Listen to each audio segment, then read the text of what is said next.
the work that I'm doing now with Donna's Law, which is in legacy to my mom, Donna, has very much added a whole new dimension of her life and her purpose on this planet post mortem, which is so profound. And to be able to bring that to her life that was not everything that she wanted it to be, and for her to be able to be used in this way to now save other lives is very exciting work to me.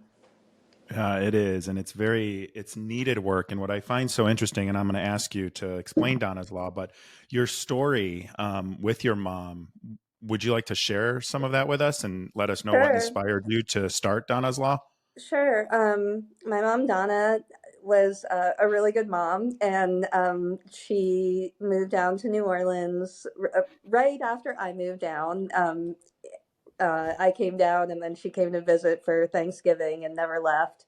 From where? And in that time, we created art together and we worked together to create the parades. And she found a beautiful partner, Pat. And also, parallel to that, she was battling bipolar, and she was also in the ups and downs of the difficulty of medicating that illness. And often would be between medications, or medications would stop working, and but then there would be long periods of times where her medications did work well.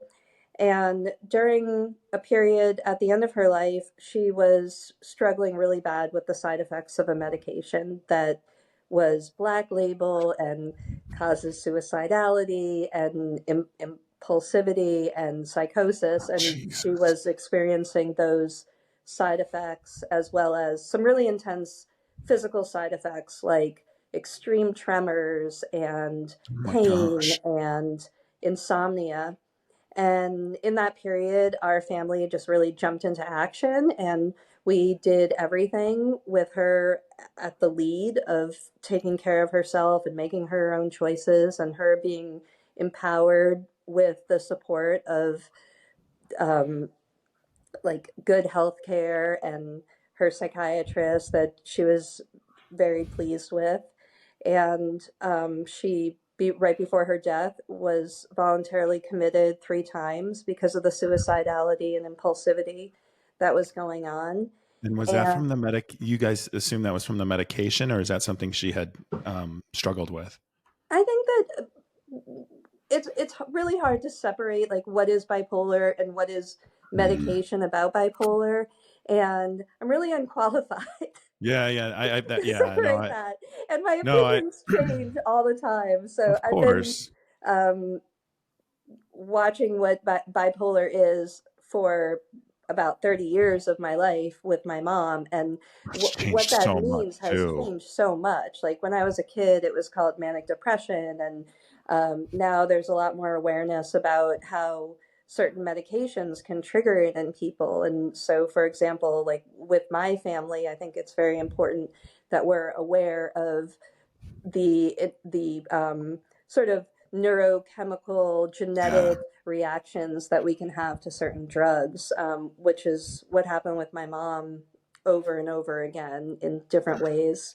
On the day that she died, she was under the care of my stepdad, and he had quit his job to stay home with her and make sure that she was okay every day. And she had written to her doctor begging for help. We had been discussing another inpatient scenario for her, which she was really scared about. And we had also kind of run out of options there because her doctor wasn't approving it. And so that morning, my mom got on her phone and she searched the words "how to hang yourself," and Google showed her information that showed her that if she tried to hang herself, she would likely become a quadriplegic, and there were all these ways it could go wrong, and that the best option would be for her to purchase a handgun.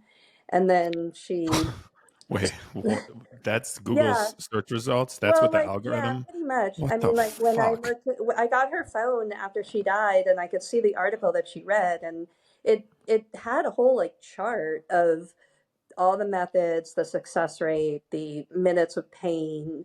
Um, for Why example, does anything show up to say call the, suicide hotline or anything? Or is it well, just I would here's love to discuss that with Google. okay. I've been trying, and I have been experimenting with things on Google to see if there are ways that they are responding to, let's say, like other wording.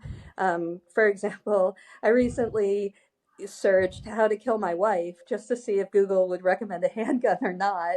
And it didn't Jeez. recommend any methods on how I should kill my wife. And it only showed me things like romantic comedies about killing your wife. So it clearly knows I I'm going It to can do assume something. that it's the legal department has been maybe subpoenaed about searches for people involving homicide, but I would imagine they haven't been subpoenaed as much for people who committed suicide because there isn't an ongoing investigation like that or an Right. investment in understanding what went wrong. So she then Googled gun stores, New Orleans, and it gave her directions to a gun store that was just minutes away from her. And she kind of snuck out and went there and purchased the first and only gun she's ever had. We don't have any waiting periods in Louisiana, much like the majority of America also doesn't have waiting periods.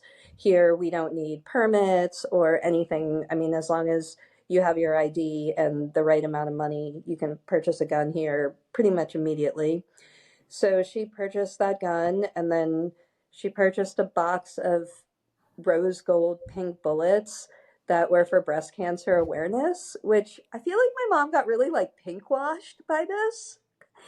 And Wow.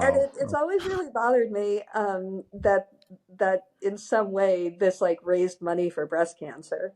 And it no longer does because I have been very vocal about this scenario and they I have actually was detached from gonna that campaign. good. Um, and my What mom the took, hell? Like I know, anything it's so to weird. Um, pink and wash. yeah, she took her purchases to the park and she shot herself at the park. Um, and died there. And it was later on that an employee of the park found her and contacted the police that contacted our family. Oh my God, that's awful. Yeah. So That's Donna's law is to keep that from happening to other people and their families. The the intervention that could have really helped my mom would be to have been able to opt out of her ability to purchase a gun.